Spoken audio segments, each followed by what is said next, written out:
Okay, class. Hello. Today we are going to learn similes. And I know some of you have already done your book, Ch1 Practice 1 and 2. Maybe you can treat this lesson as a revision and give you some more time to revise what you have learned and memorize some of the expressions when using similes. But for those of you who have not done these 2 pages, you can follow my steps and complete practice 1 and 2 together in this lesson. Now, we have learned using similes to describe somebody or something.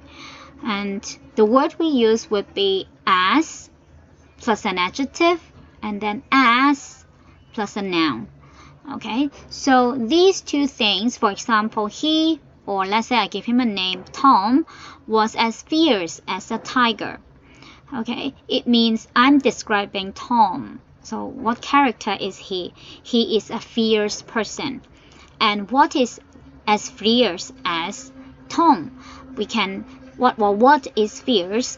So a tiger, usually people think a tiger is fierce. So we can describe Tom is like a tiger. Why? Because both of them are fierce.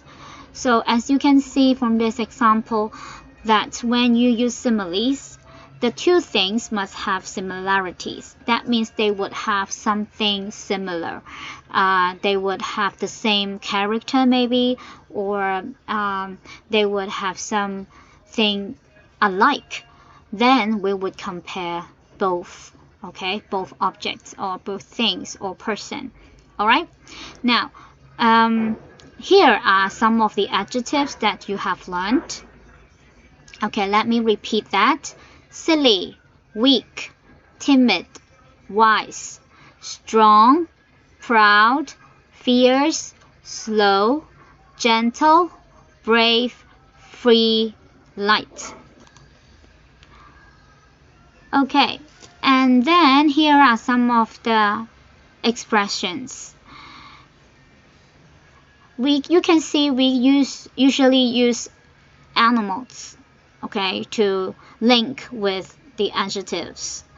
And of course, they are related. For example, here, number 1 and 2, as fierce as a tiger, as weak as a baby. Now, you won't swap them up because it doesn't make sense. You won't say as weak as a tiger because all of us know that tiger is not weak. Or you won't say he is as fierce as a baby because we all know that baby is not fierce. It's just a baby. That means it is weak, it is gentle, it is very soft, it is vulnerable. You can hurt it easily, right? So we won't use fierce to describe baby. Instead, we will use weak to describe baby because it needs someone to take care of. Now, so when you fit in the adjectives, it is very important that you need to relate the adjective to the animals or the thing, the object that you are relating to. Now, most of them are animals except this one, feather. Okay, if you have read the passage, you would know what feather means. The fox praises the crow's feather, right? It's beautiful, it's dark, something like that. It's shiny. All right, now, so let's do this one together. I'll give you 2 minutes to finish it, and we will go back and check the answers together. Now, you may pause the video and complete it first, and then play it again. Okay, now I assume that you have done number 1 to 12. So snail, what do you think of a snail? Yes, this one is a snail, so it is very weak. It is very slow, right? So when you describe something is like a snail, it would be as slow as a snail. As slow as a snail. For number 4, an owl. Owl is this animal. So usually people would think that owl is very wise. He knows everything. And for goose, goose is like this bird, a big bird. Sometimes you can roast it, and it's very yummy. And people would say you are as silly as a goose, okay? Because goose they always follow what people ask them to do, right? They won't question. They will just follow the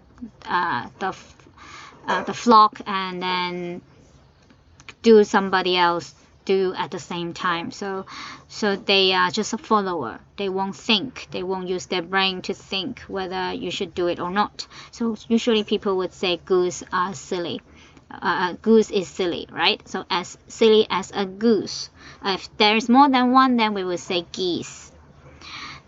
As brave as a lion. If you remember the book The Wizard of Oz, and then there's a character called Lion, and he wants to meet the Wizard of Oz to have a brave heart.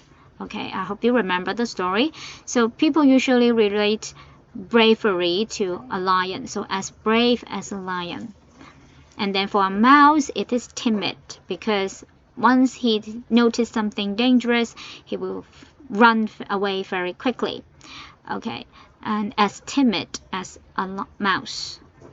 A lamb as gentle as a lamb. In the Bible, Jesus was described as the lamb because when he crucified in the cross, and he was as gentle as a lamb.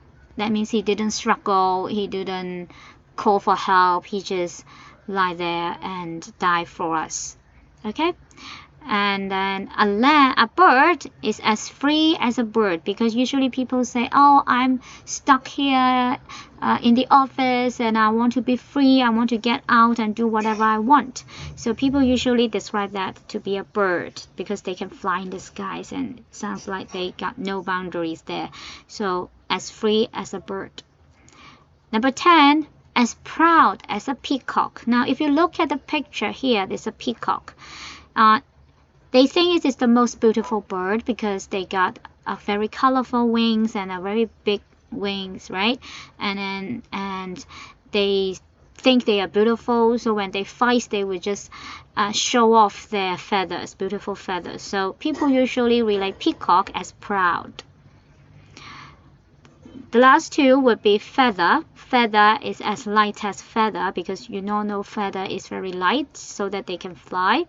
And then as ox would be as strong as an ox. Okay, if you look at the picture, you see an ox is a male cow, right? And usually people use it to carry heavy things, okay, or work in the farm. So they are strong, okay? They are famous for their strong muscles and bodies. Okay, I don't know if you have got all correct, but it is very important for all of you to memorize number 1 to number 12 because they are fixed pattern. You cannot swap them up. You won't say as strong as a mouse. People will laugh or will be confused of what you're saying. Or you cannot say as timid as a lamb because nobody describes a lamb as timid. So they have fixed pairs. When you describe somebody is gentle, you can use a lamb to describe it. Or when you describe somebody who wants to be free, you can say, oh, he wants to be as free as a bird. Okay, he wants to get rid of all these homework, okay, and do whatever he wants. Okay, something like that. So please memorize from number 1 to 12 and you can try to use some of them in your writings.